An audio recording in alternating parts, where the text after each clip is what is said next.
Hello, everyone, and welcome back to another episode of Live with RYE. I'm your host, RYE, and thank you so much again for joining me. I just want to thank you all so much for your continued love and support. It means the world to me, and I am just so thankful for all the outpouring of love that I've received these last few weeks, so thank you. Before we begin, I do have a favor to ask of you. Hit that subscribe button below, and be sure to subscribe to my YouTube channel so you never miss an episode of Live with RYE and get all of the updates about my show as well. Also, while you're there, be sure to hit that like button and give us a thumbs up as well. I'd so appreciate that. You can also follow me across social media at RYE the News Guy on Facebook, Twitter, and Instagram. I love hearing from all of you, and let's continue the conversation on there as well. You'll also see my website scrolling across the bottom of the screen, ryethenewsguy.com. Head over there to rewatch all the episodes of Live with RYE and any that you've missed, including the latest interviews, reviews, content, and updates with my newest launch of my production company, RYE Productions. And lastly, before I begin, you may be wondering why I have this ghost light pin with the Broadway Cares ribbon wrapped around it. Well, this weekend I got it at the Broadway Flea Market, virtual of course. Thank you, Broadway Pins. I'm going to be wearing this pin between now and the time that Broadway reopens. Broadway will reopen. Not if, but when. Remember, this is only intermission, and we are on the verge of the rebirth of an exciting new theater. But in the meantime, I want you all to go to www.housefull.com. That's going to reroute you to vote.gov. Now, I'm not telling you who to vote for. That's your personal decision. What I am telling you is that you have the right as an American to vote. So head over to housefull.com, takes you to vote.gov, and make sure you register to vote. This is a crucial election, and we need your voice to be heard. You have the right as a citizen to have your voice heard. It's crucial. There's so many things at stake, especially the theater industry and theater community at large. So head over to housefull.com. All right, now switching gears. So I'm so excited to welcome my special guest today for this episode. I'm so happy to have her. I've been wanting to have her on since I started this. So without further ado, help me welcome my guest, the fabulous Carmen Vass. Hi, Carmen. Hey. Hi, this is so exciting. Thank you so much for having me tonight. This is amazing. Oh my gosh, you are so welcome. You are so welcome. It's my pleasure. I'm so happy to have you. So this is actress, singer, and unicorn Carmen Vass. Thank you for coming on.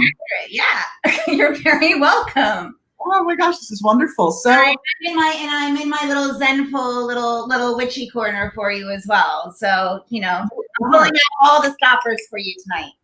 You are, and I said that to you when when you got on. I love that background. It is so you. Just knowing what I know for you. You got the lights match your hair.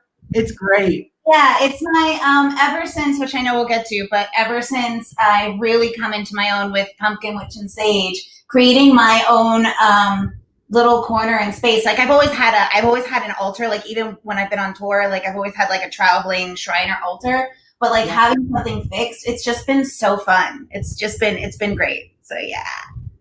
Oh, that's wonderful. I'm so glad. Well, so for those of us who don't know, tell us a little bit about yourself as a performer and, something that's also interesting about you that I don't think people know, which I find really interesting, is you've actually been in 4 different companies of Phantom of the Opera, including in Europe as well. So how did this impact your journey? Tell us a little bit more about you and obviously the connection you must have to the show. Well, yeah, wow. Without being on here for 1,000 hours, I've always been creative, and we'll discuss more and more. Like my creative energy, my unicorn energy has always been there. Just I haven't always known to acknowledge it and accept it in its form and energy that it is. But I pursued a career in the arts. So my family, the reason why I was in Europe to begin with is my family moved first to Germany, and then so I lived there for 6 years, and that's where I started to perform a little bit more. I performed with the Frankfurt English Speaking Theater, but I also worked backstage when I was in Frankfurt as well, like as a teenager, learning how to make sets, paint sets, climb up the catwalks, put gels and lights, and like all that kind of stuff. So I was learning like both sides. And then when we moved to England, to London, my family actually moved away, but I decided because I had just finished doing musical theater at the Brit Performing Arts School, which is also the school where people like Adele and Amy Winehouse and all those people went to. They were in a few classes after me. I went into an opera course because everybody thought, like all my teachers at my musical theater college were like, we think you need to like go into classical training. And I was actually super, not insulted, but shocked because my name is Carmen. I was brought up on opera, so I was very familiar. And I was just more familiar with like what they call the park and bark, which is where like that whole thing where like the singers would just come, stand, sing. And I was like, I want to do more than that. Of course. Do musical theater. But I thought, fine, if going into classical training and doing a diploma in opera is going to like help me with my career, I'm willing to do anything.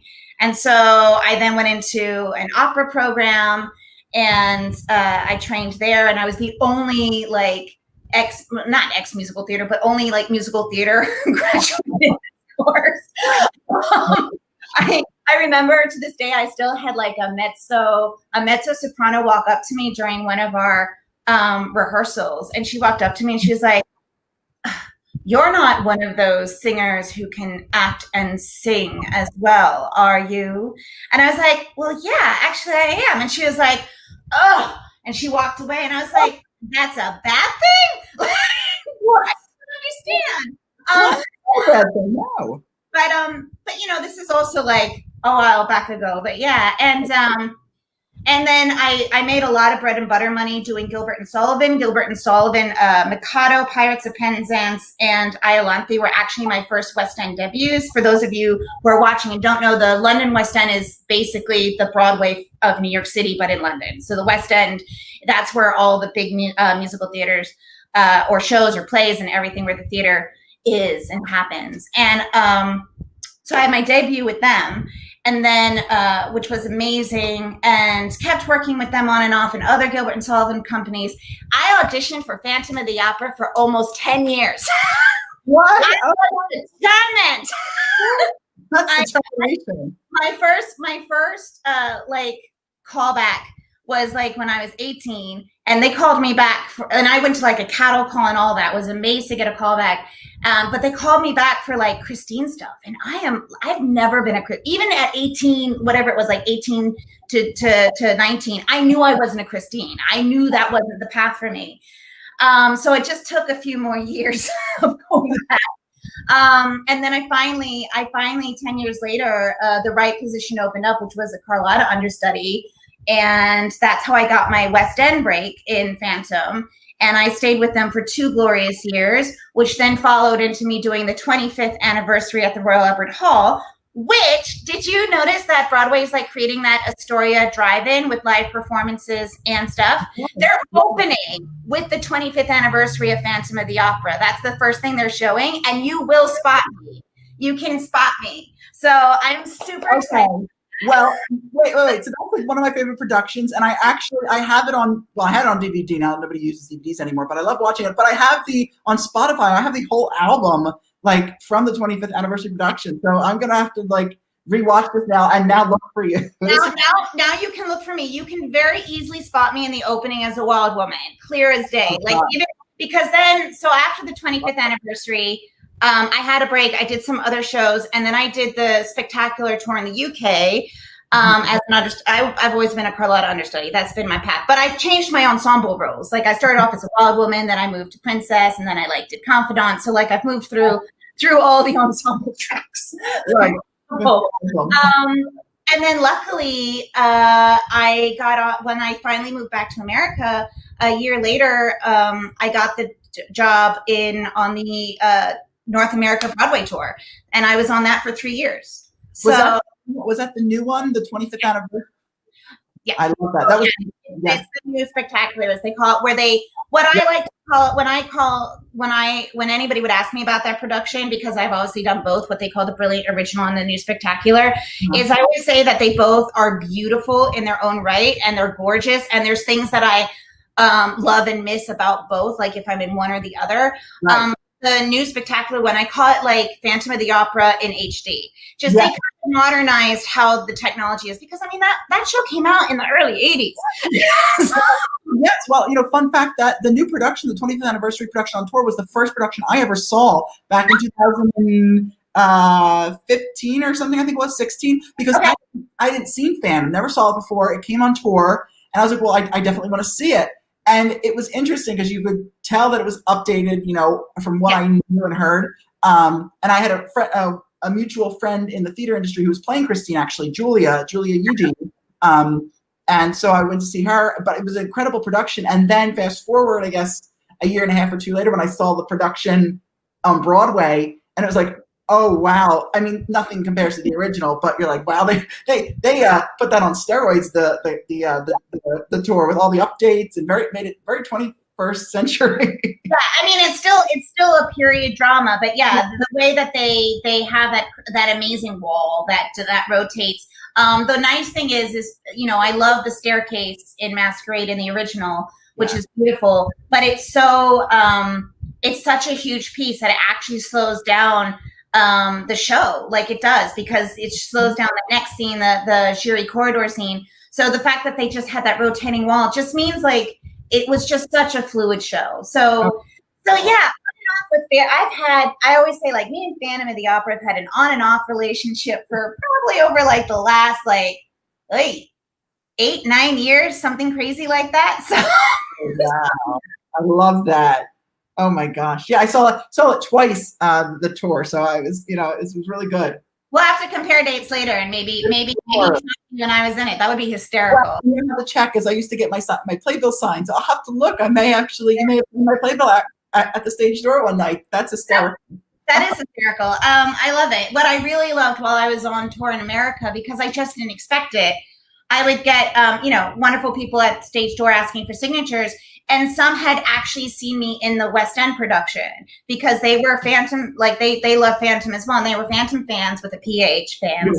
Yes. And they were like, oh my God, like we saw you in the West End. We've spotted you, like, and I was just like, how are we in Greenville?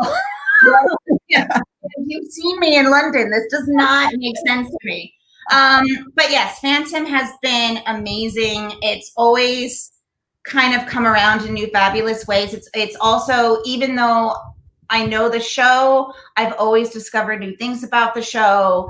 I've been a Carlotta understudy in different productions, and those have different directions. So it's really about learning and relearning, such as life, learning and relearning. Oh, yes, isn't that all? That's life. Yes, I love it. That's wonderful. Well, while you were on tour and in your career, you've obviously learned a lot, and you've taken that, I know, to teaching. And the teaching style, I understand, you take a healing approach to it, which is something I've never heard of before from you teaching. So could you tell us a little bit about that and how that developed? Sure. Yeah, because then my journey is just one big, like, it sounds like it pings around, but it actually is just like the light. It's just like extra light on stage left and extra light at stage right, and then extra light. Like, it's just illuminating in different places to then like illuminate the whole scenario and the whole scene. Teaching, so I've always loved teaching. Again, from when I took, like, we had an actual semester in the Brit school that we learned about arts education, and we all had to volunteer and do teaching and do all that. So I really loved it. And I particularly loved the idea of drama therapy, and later discovered things like music therapy and all these different types. And I was like, this is such an amazing tool, because regardless of whether or not a kid or young adult wants to eventually, fully pursue a career in the arts, drama, or like the theater and the arts, is such a beautiful way to explore who you are and build confidence and find, I'm all about finding your voice, because I think as soon as you find your voice and you can start to tell your story, even if that is through a monologue, if that's through a song, whatever that's through, it starts that self-healing. Like, you start to discover, you start to heal, and you start to grow. And that's what excites me about teaching. I love seeing students and pupils coming into their own And whether, you know, and if they go like, this is great and I'm going to continue as a hobby, wonderful. If they go like, I really want to do this as a career, I'm like, great, here's some more steps to prepare you. So special. So yeah, it's such an important tool. And also I feel that even for young entrepreneurs coming out in the world, being creative and having creative thinking. So having that idea of playfulness with ideas and finding your voice and having that creative switch turned on just opens all of the opportunities that you can use in business down the line as well. So I love teaching because I feel like, as I say, like, it's like I'm just shining light in a little keyhole to like unlock all the potential. Like that's what I'm doing. Like that's all I'm doing. The potential's with them, right? Yeah. That's all theirs. Their voice is theirs. I'm just there to go like, look what you can do. So key in and unlock it. Yes. Yeah. So it's really, and I've done it in so many different ways. I used to run back in London from a young age. I used to run my own musical theater workshops as extracurricular at schools. I particularly loved trying to provide arts education in some form or another to kind of schools with not as much money or less, benefited schools, or where there was like a mix of poverty and stuff, especially in London at one point. Like everybody was struggling, and like and it's hard. Like arts education normally costs a fortune, so I wanted to try and find a way to make it affordable, and so every kid can try it out and see how it feels. And it's a wonderful tool for bullying too. Like I'm just talking out there to any teachers, like doing role play with like bullying situations and drama therapy, and they don't know what's going on, but like doing role play. And then I would like have everybody sit down in a circle and we talk about what we saw, how we felt as people watching like everything unfold. How did the person feel as they were being bullied in the situation? How did like the other person feel as and all that? It's a wonderful tool.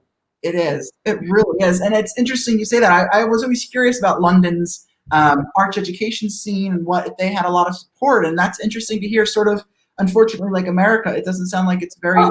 It depends. The great thing about London and England is they do have an amazing grant system. So when you get older and you decide you want to pursue, there are a bunch of grant options and some scholarship options that at the time weren't open to me because I was not a resident in the UK yet.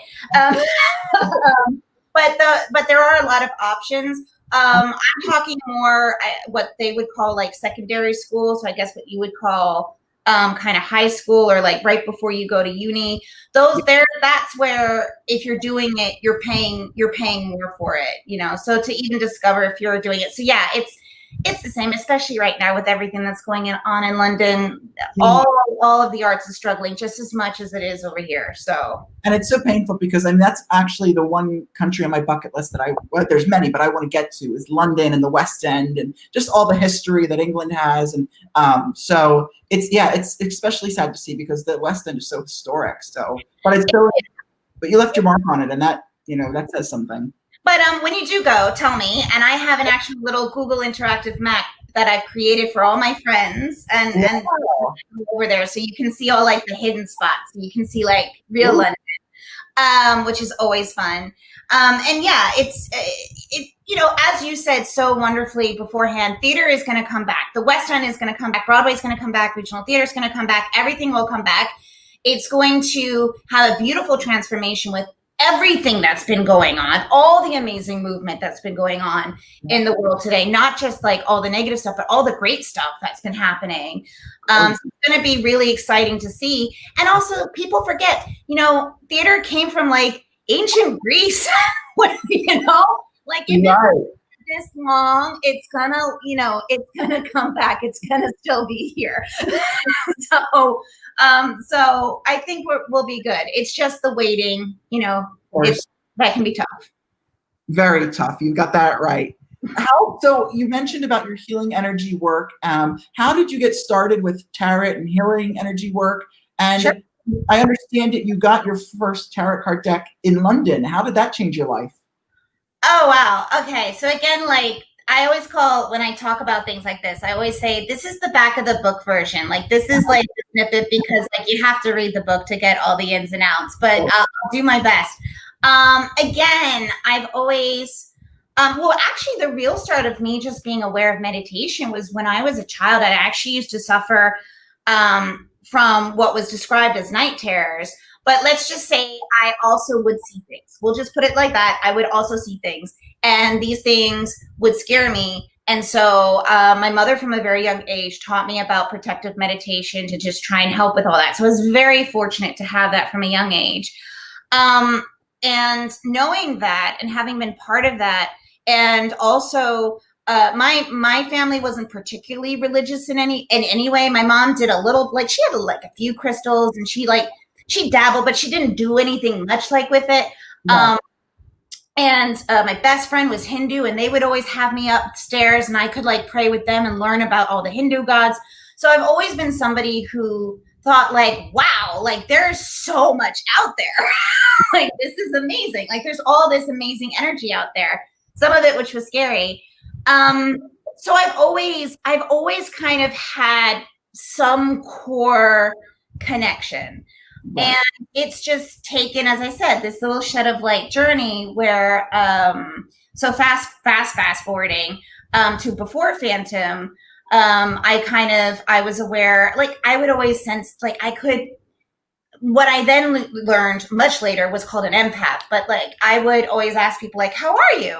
And they'd be like, I'm fine. I'm like, but no, like I can, people be doing like amazing things, but I could just like somebody once said, like, Carmen, it's like you can see straight through me. Can you like go look away? But like having that feeling and senses, and again, having senses and feelings of things that aren't fully explained. So I've always been kind of connected. I used to sign my emails like way back when in my early 20s, like your friendly neighborhood witch, like to a group of friends, because like I was the one who would always like say like, oh, I'm going to shine some light. I started collecting crystals. Like it was slowly like becoming a thing. And then in my first Phantom production in the West End, I'm doing this as fast as possible. No, don't rush out. Time. Take your time. I know. But like everything has like a story within a story. So like all that's been happening, and I was opening myself up, and it turns out to what's out there in the connection. I definitely have been tested as well, which is why I love I've always come from a place of love, acceptance, and being kind, because even I have had like the other side of that. And being someone, I think originally I just believe that all faiths and religions kind of come from somewhere the same place. Like there's no right or wrong. Like as long as you were like going from a place of love, great. Which I did get challenged once in a church, which was really interesting and not fun. But it drove me, just the boyfriend at the time, his priest knew how I felt and kind of decided to make it his condemning sermon in like a Sunday service. That got me so mad that I went to the library and I studied for 2 weeks. I pulled every book that I could find on religion and just sat and just like would take notes of any similarities, any like thoughts from everything from like the Quran to the Bible to Buddhist philosophy, to Judaism, like everything, just like going through it to go like, am I crazy, or can I find, and it's like, no, I feel good with this. I feel good from my standpoint. Don't care about what that was. So when I got to the West End Phantom, like all this had kind of bubbled, and our Madame Giri but she was just training in becoming an angel Reki master. So an angel Reki master, and she really was super connected. So this is what kind of just started to just turn that gas like just a little higher. Yeah. And she would ask for volunteers because she had to practice her Reiki, and I would love doing it. And during those sessions, so much stuff would come up, and it was amazing. Like once in her session, we did this really deep, intense session between shows, not necessarily wise. And I had visions, and we saw things, and she felt things, and all this stuff was happening. And then when we finished the ritual, the ceremony of the healing, like I'm back in my body, but my voice, I'm like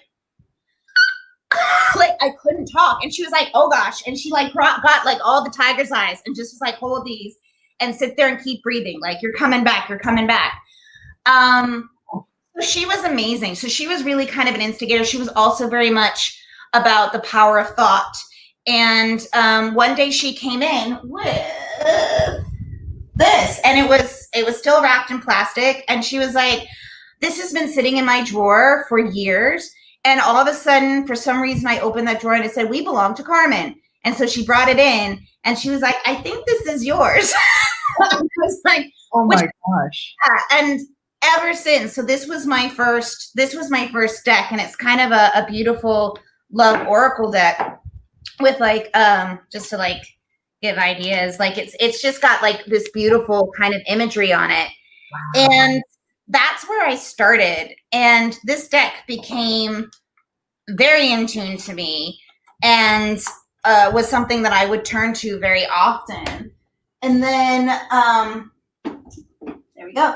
And then fast forward a few years, and I, again, kind of just thought this is just a thing. I would do like sometimes on the UK Phantom Tour with that deck, I would sometimes have people over after a show and like maybe do a card or two, but like I only felt like I should really practice on myself because I don't know really what I'm doing when it comes to other people. And I had enough respect for other people's energies to go like, I ain't gonna touch that if I don't know. And then fast forward to the Phantom Tour. And again, long story short, that's when I super got involved, and that's when I started to get my certification. I got level 1 in Reki. I got a crystal healing certification. I did an advanced Wicca studies as well, because I was like, okay, enough has happened, and I'm doing enough, and I'm getting these pulls to do more with this. But I'm very much a nerd, and I need to have the knowledge before I feel like I can do anything. Good, that's good. Yeah. So I already started that journey. Plus, like the tour went to New Orleans, and when I was in New Orleans, I got like this gorgeous, like this is the original deck. So I got it in travel size, the Raider White deck, and basically it's all like, it was so funny going from my love cards to like these cards, and these cards are a lot kind of not harsher, but it was definitely like I was like, oh, okay. like this is how it's gonna be. Okay, understood. And just started, and as I said, I would have because I always had altars and crystals and things like that, but I started to build my traveling altar, which in its perfect little travel case, and it came with me everywhere. Whenever I would first get into my Airbnb or my hotel room, the first thing I would do is unpack my altar, set it up, and like cleanse the space. And we've stayed in enough haunted hotels that I feel like that did the job. And then, slowly building up my knowledge, starting to work with others. And just knowing that just this huge call, like this massive call of like this call to arms was just like happening. And backing it up with my studies. I'm currently studying herbal remedy and holistic medicine because again, like I feel like one has to understand everything. And then the universe was great, because when I started feeling more comfortable to do it for others, and I found tons of books on, like, that's when you start to find all the occult shops. And I would do more researching on just like tarot spreads, like because I was working with just a few, and I was like, this feels very limiting. And then I learned how you can create your own tarot spreads, and just like it's been this amazing learning curve. And this year, the universe, just with everything that happened and has been happening, just went like, this tool, this creative energy that you flow with to like help others discover their journey and to heal. Now's the time. Like, it was kind of like a wake up, and like that's when my spiritual awakening had happened for myself. And then it happened in such a strong way that I then felt so secure starting to do it for others. And when I started to kind of gently talk about it like online and start to slowly advertise it, people were coming up like out of the woodwork and going like, this is really like, let's do it. And the more I did it, the more in tune I got with my spirit guides, and just really starting to help others heal. And tarot can be many things to different people. It's really a tool. Yeah. So I think that's a really important thing. Same with crystals, tarot, anything that anybody uses, even in Reiki, when it comes to energy, everything is a tool, and it's how you use that tool. And I use my tools from a place of flowing energy, of love, to just kind of shine light on what needs to be heard right now. And sometimes that's not going to be an easy message. And sometimes, it might be a reassuring one. It just depends on what the flow is. And what's really funny is, while on tour, like, this is when the universe started to go like, you're on the right track, girl. I got this deck while on tour. It's a goddess card deck, because I really started to connect into my own goddess energy. And now me and the creator of this deck are good friends, because she happened to find me on Instagram posting something about goddess energy. And she was like, oh, hey. And I was like, oh, you made this deck. And like, now we've been talking about, and it's been so, and there's another amazing tarot reader in Canada who does like also Turkish coffee grind reading. And she's been an amazing, like, so all of a sudden, like, how I have this network in the theater industry, or like teaching, like, all of a sudden I had a network of like light workers. And I was like, oh, that's incredible. Happening. This is a thing.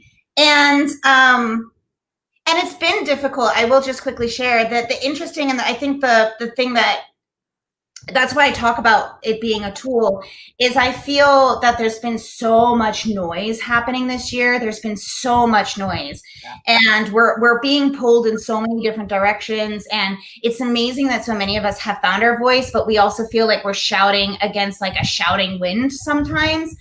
And there's a lot of people who are on their own spiritual awakening journey, like me, like last year, that are taking others. Because I've noticed a lot of people trying to heal others while they're trying to heal themselves. Mm-hmm. And that's something you have to be so careful of. You need to always be coming from a neutral space. And so I always read objectively, and disconnect from myself, disconnect from everything. And I'm just like a flow of energy to let everything calm down, so that we can just have this present moment of stillness to be mindful and connect with, whether it's spirit guides or angels or guardians or the universe, or just to see what happened, like whatever that person's coming from. And just to have a moment of that connection is so important with all this noise, not all bad noise, but just all this noise that's happening right now. I totally agree.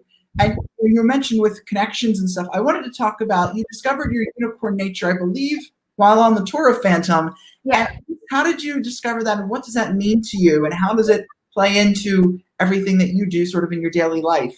Sure. Wow. Okay. So I guess, again, like, as I said, like, there's always been these like core things, these core anchoring, grounded beliefs or traits that I've had. I've just never identified them, like the healing work. Funnily enough, I did forget to mention just 1 second about the healing. When I was in London, I was walking home one day. I was mid-20s, and it was nighttime, and this car drove past, and then this car stopped, but like ahead. And of course, as a woman walking, I was very, very worried, as you would be. And this guy got out, and then I got really, really worried. But he didn't leave his car. He just said, I'm not going to approach you. I'm not.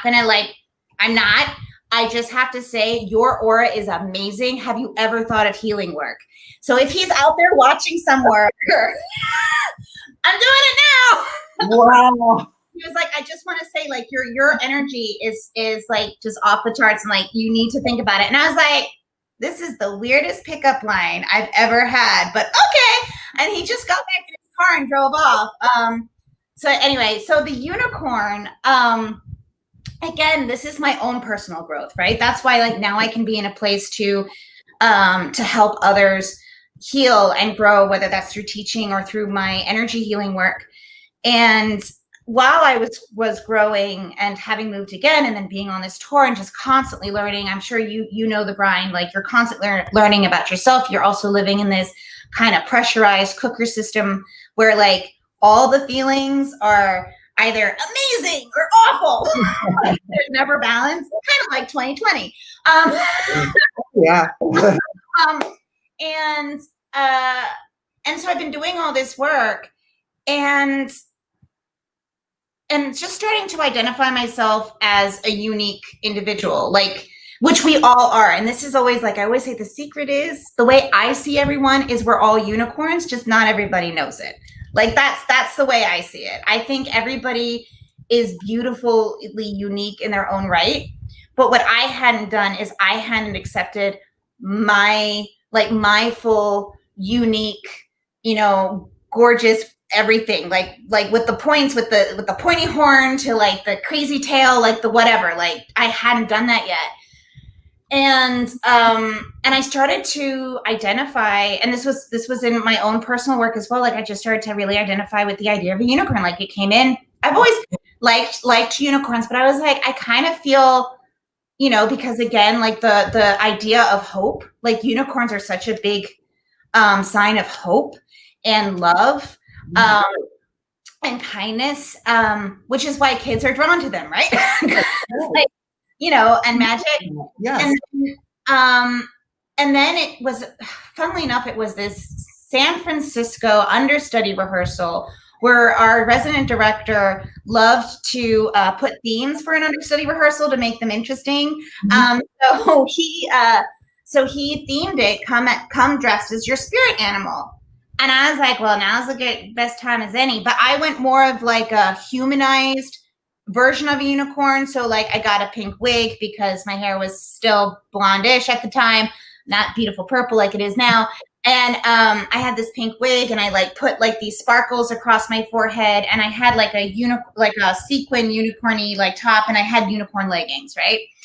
And I walk in and this beautiful human being, he turns over to me and people are like, what are you? What's your spirit animal? And he's like, it's a unicorn. He goes, because it's a day that ends in Y. And I was like, oh, I guess this is me. Like, I'm finally like this might be an elevated version of me, but this is definitely me. And and what's funny is as soon as I accepted it, others found it more easy to accept me and my different ways, like my not wanting to get involved in like lower vibrational stuff and things like that, and finding like the hope and the optimism and being the one with the spirit guide and the little Buddhas at my dressing table. And as soon as I identified as unicorn, everybody else went, now you make sense. Like now we understand. And it was great. And ever since then, and like I remember we were doing Secret Santa, and it like we had like these forms to fill out. And I was like, "What do you want?" And I just filled out everything: unicorn, unicorn, unicorn, unicorn, unicorn, unicorn, and unicorn, unicorn.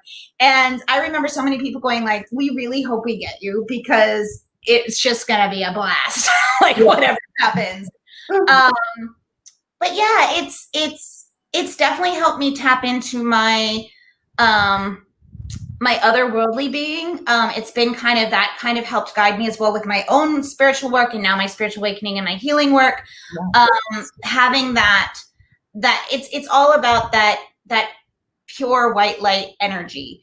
And just ever since I did that, there was no going back. It was like, oh, this is totally who I am. And it affects everything. It affects my teaching. I've had pupils tell me, I never realized I was a unicorn until I met you. And like you've really you've released the unicorn in me. I never felt, I think, again, going to teaching for a second, if kids see somebody who is super comfortable in their skin, who doesn't fit in, like I have never fit in my entire life. but like not for boohoo. Like I just haven't. And I wear that with loving pride. It can be something that can help, again, for others to just go to see a unicorn and go like, oh, there's hope. Like, just because I don't like this particular music or this particular, whatever, or because times are hard doesn't mean times are going to be hard forever. And the same thing with my pumpkin witch and sage business. By the way, the pumpkin is because I have a fascination. I love pumpkins. You are going to be worn out by pumpkins by the end of my Instagram, by like the end of November, because I make everything pumpkin and every pumpkin gets carved. Like I will hollow it out. Time of year now. I mean, it is. It's your time. Pumpkins is. It's it's the time of. It's that season. I make all the pumpkin stuff, all of the pumpkins, and like Sage is my familiar, is my cat, and she literally just walked into my life, and I'm not kidding. I was gardening, and I was like, pulling all this stuff out, and I just like turned around, and she was like, "What's up? I'm yours." And she's been amazing and fundamental in works as well. So yeah, and I think being a unicorn or a mermaid or a fairy, like I've also met people who identify as fairies. I've met people who identify as mermaids. But when they meet somebody who just goes like, "Hey, I'm a unicorn," they're like, "Oh my God, I'm a fairy," or whatever their light is. And it's wow. It's beautiful. It's just another way to, this is temporary. Yeah, you're right. You're right. So it's a way of expressing what's actually inside and out, kind of way. I love that. That's super important. You mentioned your pumpkin witch and sage. You mentioned your businesses. One of your sort of new businesses and your new things, and you haven't done it yet, which I know you want to, but you became an officiant. Can you tell us about that? What do you do and offer? And what was the research for this? Wow. Okay. So you may or may not have noticed, but I'm a big fan of love. Don't know if you noticed this yet. You guys probably think I'm such a serious person. So serious. Very serious. Serious wallflower. And so I've always, again, kind of like once I started this journey of realizing that I was going to become a healer for the public, and I was like studying all that, and you learn when you do the kind of research that I do anyway, you just learn about different formats of like goddesses, priestesses, chiefs, like whatever it is. And I have always been like drawn to it, and I just hadn't done it. And then especially, with everything that's been going on in the world, like not even just this year, but towards the end of last year, coming into this year, I was like, now's the time. And it is super important to research because a couple things is, I believe that love is love. I do not, and I've heard so many friends and stories of, couples trying to get married and being judged and being rejected because, whether it was gender or sexuality or race or age or anything. And it just, I'm like, but it's a celebration of love. Like, this does not make sense in my noggin. And it just, so I was like, I want to be somebody who can help others celebrate their love. And especially right now with social distance weddings, and like so many weddings were being canceled or postponed, and people trying to figure it out. So I was like, now's the time. I'm going to become a minister. I'm going to become an officiant. And it worked. It was just like, as soon as I started the healing process and I started doing that in public, it was like, oh, I have to totally now be this, like, and again, officially be this too. Right. And it is for anybody out there looking to officiate, even if you're looking to officiate for a friend, like everybody knows about it, like back in the Friends Day, like Joy becoming an officiator. But, but I will say you really do need to research, because not every officiant registry online is actually legal in every state, is recognized in every state. So you have, or if you, or may not also be accepting of, same-sex marriages and all that too. So I had to research, like as soon as I realized I wanted to do it, I wanted to make sure that I did it through the correct people for somebody like me.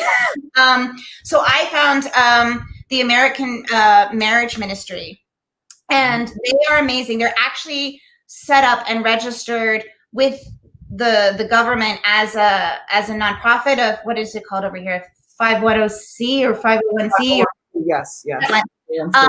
So the IRS, like all across America, like recognize them as a marriage ministry. So already, like they're like that's there, and then and they're all about love is love, and I was like, perfect. And actually becoming an officiant after that is very easy. I just made sure that it was with the, as I said, somewhere where, and I also like typed in like all the states that I knew I might be called into duty to make sure like they were like that, that state recognizes the American Marriage Ministries as legal officiants, because you might register for something that is recognized in New York City, but you may not be actually able to perform marriage, a legal binding marriage in like California. So it's really important. So important. Wow. So anyway, so I've done that so that I kind of offer like, and they give you all the guidance, and I have like even a little card, I should have had it here, of like to that I have in my wallet. So like if I happen to be in an emergency situation where somebody needs an officiant, I can be like, I can do it. Rescue. But I offer anything. Really, it comes down to what the couple wants. But kind of the way I help guide is I offer anything from traditional to musical theater. So I'm also happy to sing. So I do a whole like singing wedding, or I do a more kind of goddess nature Wicca type, where like you get smudged with sage before you enter your commitment together as a couple, as husband, wife, and wife, husband, wife, So yeah, it's that felt so good. Like once I finally did it, it felt so good, and I got my certificate, like my actual, like they said, I was like, it's amazing. It's official when you see that. Yeah. So it's so yeah, I always say like this girl's got a big bag of tricks. Like so that's so it's always and it's always in the purpose of, as I said, like kindness and love and healing. And if two people want to get married, which is actually a really tough commitment, like getting married is not an easy thing to like come up with. And their struggle is that nobody is willing to accept it because of their right to choose who they love. That's not on. So I was like, okay, like I wanted to be somebody who could just offer a safe space. That's what it comes down to, a safe space to just be accepted. Like, that's it. It's so important. Yeah. I'm so glad you're doing that. It's so important, and people need to know that on their special day that, they have that, their race, ethnicity, who they love, same sex, different sex, it's so important. Yeah, it's so important. And and especially now, helping people figure out like, okay, so as long as like we have the witnesses, we can like set up a camera, and then we can like do the live stream. So the wedding is like still like socially distant, but not everybody can come. So yeah, it's definitely been a journey. That's for sure. That's wonderful. Well, as we get ready to close up, before we do our closeout, I hear you're working on a podcast. Can you tell me a little bit about that? Or what the plan is for? Yeah. Well, meeting gorgeous human beings like yourself is one of the reasons why. And just seeing and watching your works, and some other gorgeous human beings that are doing podcasts, or like I also love the podcast The Moth, which is all about storytelling. I became inspired to create and launch by this winter a podcast. It will be called Light Imitating Art rather than Life. It'll be Light, and it's based. What I can share is I'll have various special guests on it as well to discuss, because as I said, like this is temporary. So thinking about how light travels, right? Light travels through time. when we look up at the stars, like that star may not still be in it the way that you're seeing it right now. So what are others doing to let their light shine? And whether that's through performing arts, whether that's through writing, whether that's through being a doctor, an engineer, whatever it is, building a building, that they know is going to, whatever that is, like how are others creating light that is going to surpass like the next generation and still be out there and flowing. So Wow. it's going to be, again, I'm a nerd, so I love the universe and everything. So I love astronomy, and I love like the whole idea of like the Big Bang and everything. Like, for being somebody who's so spiritual too, I think it's an amazing concept if you think that we are all our own personal Big Bang. So like, how vastly we'll expand. So stay tuned. Yes. And where can we keep up with you and follow you and everything, and see all of your incredible services and your pretty face always?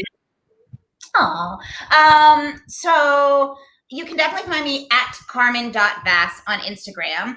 I also have, thank you. I also have at pumpkin_witch_and_sage is also there. That's the best place to get in touch in regards to, I do a lot of regular posts. I do live streams on both. I do live stream tarot readings for the week ahead on a Sunday. I do like a Wednesday quick checkup, like how are we all doing? Like maybe let's pull a card to just refocus and become present. And then on Carmen Vass, you can also see me talk about like masterclasses and like my approach to the arts, and also like I just run a fun happy hour where we just like share stories. So yeah, there's plenty of that. I'm also on Facebook, just Carmen Vass on Facebook. You can't miss me. You also have a page too, right? Yes, High Self Diva. So that's my profile page. Yes, exactly.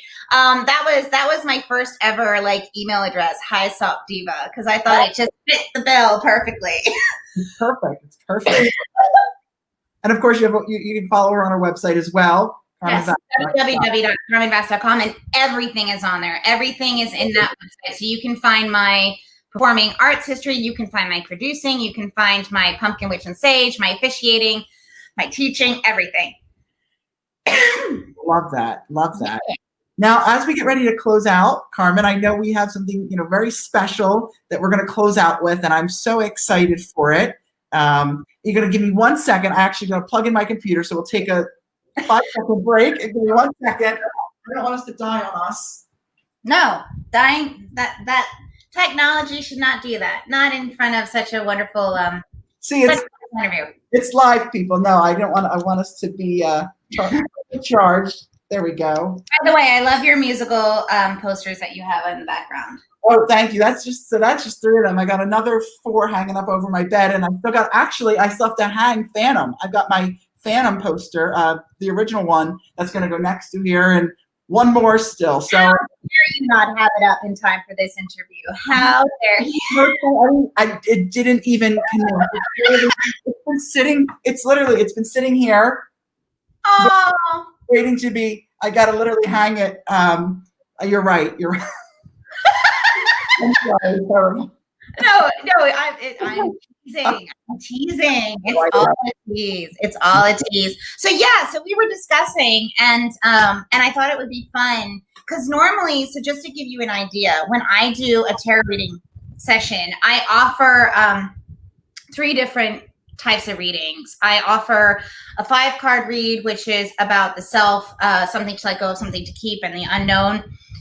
Read, which is more, that's very much kind of the practical, logistical. It's a great start for a tarot read. I also offer more on the healing side of things, a 7 chakra read, where we pull and we start to investigate how all the chakras are doing. So predominantly working with the 7 chakras, but I don't know if you know this, but there's actually 12. But many people don't know that, but we work with all of the 7 chakras. And then I also offer, for parties, I will do 3-card reads, or once I've had like an initial visit from somebody, they can request a 3-card read, which is just mind, body, soul. Like, it's a great way to just quickly check in with yourself. And those are wonderfully bookended because, as I said, I love quietening everything down and bringing everything into calm. I always have an open ritual and I have a closing ritual. And so as you kind of asked me if I'd be up for doing something. And I was like, oh my gosh, like if I was going to do something, that would be the interview. So I thought we'd kind of do a very mini version. If you're willing to do some breathing with me, and I would love to. It's a Friday. Of mindfulness, and we can go from there. So it's going to be a very mini. We're going to do the start ritual, and then all I'm going to do for you, it's going to be a real taster. So for you, I'm just going to pull, unless you have a specific question. I thought I'd pull the first 2 cards that I would on a 5-card read. So we're going to do the self and what covers the self, just as like a little taster. And then we'll do a little closing out ritual. Sound good? Sounds incredible. Love it. Perfect. Amazing. Okie dokie. So as you are so beautifully seated right now, just if your feet are on the ground, that's perfect. Yeah. With your hands, if you can just put them on your knees or your thighs, just somewhere on your actual person, so they're not on the desk or the table in front of you. And just sit comfortably and just close your eyes. Just bring your eyes to a close or down to a gentle gaze. And just as you gently breathe in this moment of time, just bring focus to yourself. And without attaching yourself, just notice your current breath without trying to change it. Without attaching yourself, notice any thoughts, feelings, or sensations as they arise. But just let them flow, let them go. Don't worry. We're going to start with 3 cleansing breaths. So inhale deeply, filling the belly, the lungs, and the crown with fresh oxygen, and exhale gently on a sigh. Inhale deeply. This time filling up each space between each rib, perhaps expanding the shoulders too as you deeply inhale. And exhale gently on a sigh. Inhale deeply. This time, inhale deeply, filling your toes, your knees, your hips, your pelvis, your lower back, your rib cage, your shoulders, your elbows, your face, your crown, all with beautiful fresh oxygen. And exhale gently on a sigh. Continue to inhale deeply and exhale gently. As you inhale deeply and exhale gently, focus on the earth and observe a moment of gratitude for the beautiful flowing earthly energy and stable energy brought to you through the earthly roots beneath you. As you inhale deeply and exhale gently, focus on the ocean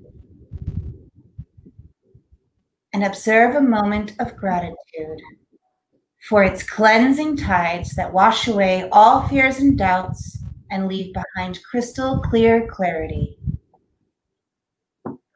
On your next deep inhale and gentle exhale, focus on the sun and observe for a moment gratitude for its warm rays, fiery existence that casts out all shadow. As you inhale deeply and exhale gently, focus on the air and feel a moment of gratitude for the magic of life as you inhale and exhale throughout your entire existence. And with every gentle exhale, that magic of life flows into the space that surrounds you. And as you inhale deeply and exhale gently, Focus on the moon and observe a moment of gratitude for its unconditional, loving, magical white light it bestows into us, reminding us we too can reflect light in darkness. Gently opening your eyes, continuing to inhale and exhale, knowing that you have those connections whenever you need them. And as always, with the lighting, the lighting of my sage, I always invite all spirit guides with kindness and love in their hearts to come and join us for this little mini read to share any messages of love and insight you would like to bestow. Moment of calm is good, right? Yes, it is. It is. So we're going to just a little mini 2-card read of the self and what covers the self, and see what the spirit guides have in store. Let's grab the deck one more time. And then, if you will kindly, I'm going to hold the deck like so. Okay. And I'm going to put my fingers down because this is the virtual realm of cutting the deck. You're just going to tell me stop and I'll cut the deck for you. Okay? So we're just going to do it the once. So you say stop when you're ready. Stop. Feel right? Yes. Okay. What is the self? See, this is always the thing about doing this live. It's not always good. easy. Uh-oh. Okay. The self is the 9 of Swords. Okay. The 9 of Swords, we're doing this on a quicker version. So again, the abbreviative, but this 9 of Swords right now with the self, this is telling me the 9 of Swords means there's a lot of intellect. There's a lot of experience. Swords represent knowledge and power of self. It also is the air. This is very much showing me that there's a lot of knowledge and a lot of experience, which could be there potentially to help you, but you're feeling limited by it. You're feeling bounded by it. You're not, you may have needed to use this experience and this knowledge as a boundary in the past, but rather than being a protective boundary, it's almost becoming a cage. And we're constantly hearing, the noise, the non-helpful voices, whether those are voices of the past, whether that is the self. We're kind of in this space where we're trying to feel safe, but we're actually bounded ourselves because we created this wonderful boundary, but we didn't create our out. We're not letting our knowledge be our power. We're making it kind of put us in our own little box. So if that is the self, let's see what covers the self. Oh, that's interesting. Okay. The 5 of Cups. So this makes a lot of sense to me. And the reason is what covers the self is this has actually been a very interesting card for 2020. It's a little bit of, we have the spilt cups, and we have the lady figure who's on this island. And in the original artistry, the cups aren't all spilt. There's 3 cups that are spilt and there's 2 cups standing. But this is about feeling isolated. We feel like there's an opportunity that's been missed. So looking at this, at what covers the self, I would say that maybe we're not moving on something. This boundedness of safety and hearing this voice is because we feel like there's this missed opportunity and it's in the distance. And we're not being aware of, she's got two suckling babies there as well. We're not aware that we're actually not paying attention to the energy that we are actually being drained, like the things that we are nurturing and meant to be nourishing. We're not paying attention to that. So it's the reason why I find this interesting, because I actually asked the deck before we did this if I should, I'm going to be honest with you right now, if I should do a pull for you. And this card came up and I was like, okay. I'm not kidding. So when I saw it right now, I was like, oh, all right. So,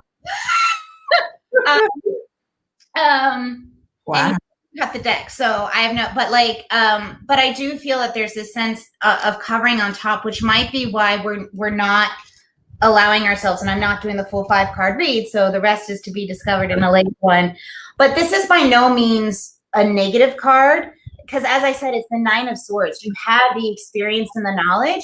You're just not using, like, you're not using it to your full potential. You're allowing the voices and the worry to kind of keep you put, rather than going, oh, wait a minute, I can pick up this sword and like do something with it. And that might be because of this feeling of isolation, missed opportunity, feeling kind of stranded and not feeling connected. Which with the spilled cups is also emotional. It's water and it's emotional. So this could be something happening emotionally to that, and it happened repeatedly. So we feel a little bit isolated. We, again, wanting to protect ourselves, but we're still being emotionally drained by it because we keep looking back. Like this character is not looking forward.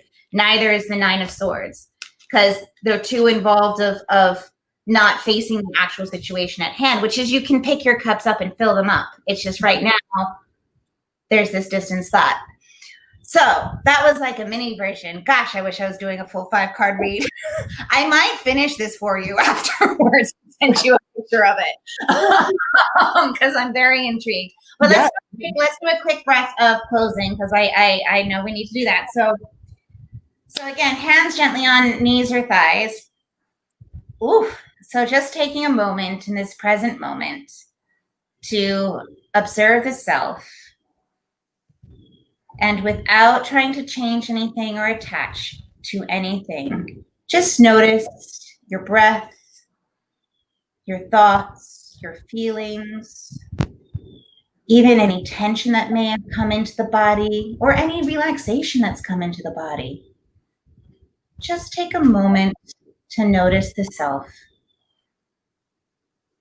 And together, let's take 3 cleansing breaths. So inhale deeply, filling air into all those little tension pockets, and exhale gently on a sigh. Inhale deeply, feeling all that light and air coming into the body, and exhale gently on a sigh.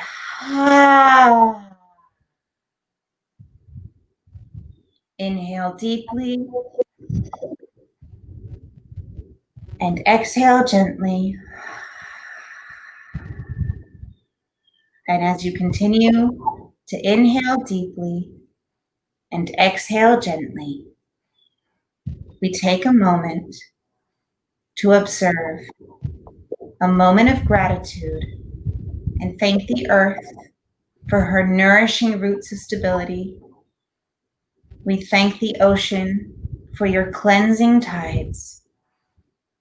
We thank the sun for reminding us there will always be a new day, and for casting out all shadow with your fiery existence.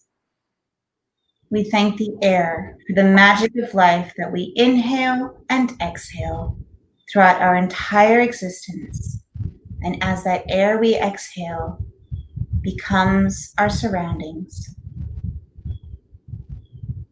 And we show a moment of gratitude for the moon, for her gorgeous, unconditional, loving energy that she bestows down into us, reminding us, just like her, that we too can reflect light in darkness.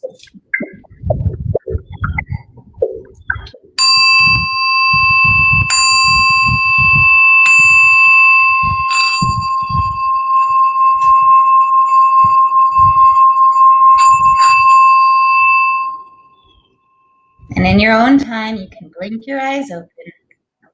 And I'm going to light this sage to thank all those spirits for this really deep message.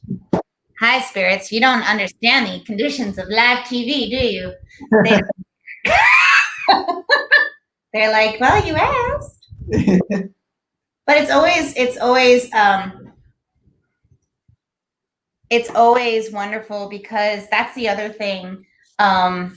And it's actually useful that came up. It's a wonderful thing because if and when we would complete it, we would do a card for something to let go of, which is kind of then unlocking that drawer, right? Unlocking that chest drawer, something to let go of, something to keep, and the unknown message, because it's never all bad. Like, even there are some cards in the deck that get referred to as evil cards, bad cards, and that's not what they are. like when the death card pulls up, a lot of people get really worried, and it's like, all death means really is change. The end of something is coming. Something is coming to an end, so something else can start. Like, it's not that scary. It's just when you don't know, or if sometimes you have somebody who's being a fear monger, they'll like, ooh, but it's not about that. It's much more in depth and much more personal.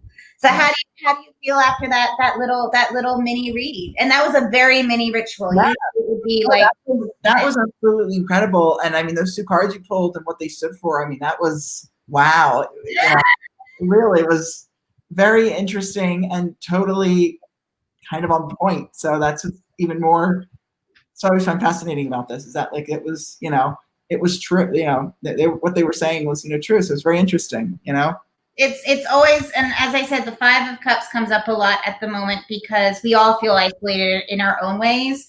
But I definitely feel with the 9 of Swords that there's this sense of feeling like a lost opportunity. So we're not necessarily moving forward. So, as I said, I think I'm going to finish this for you in private and I'll send you a little what's what. Well, this has just been, so fun, so wonderful, so enlightening, empowering. Yeah. Carmen, you are just absolutely incredible. To learn more about Carmen, everything and anything about her, visit her website, www.carmenvass.com. You see it up there. Yeah.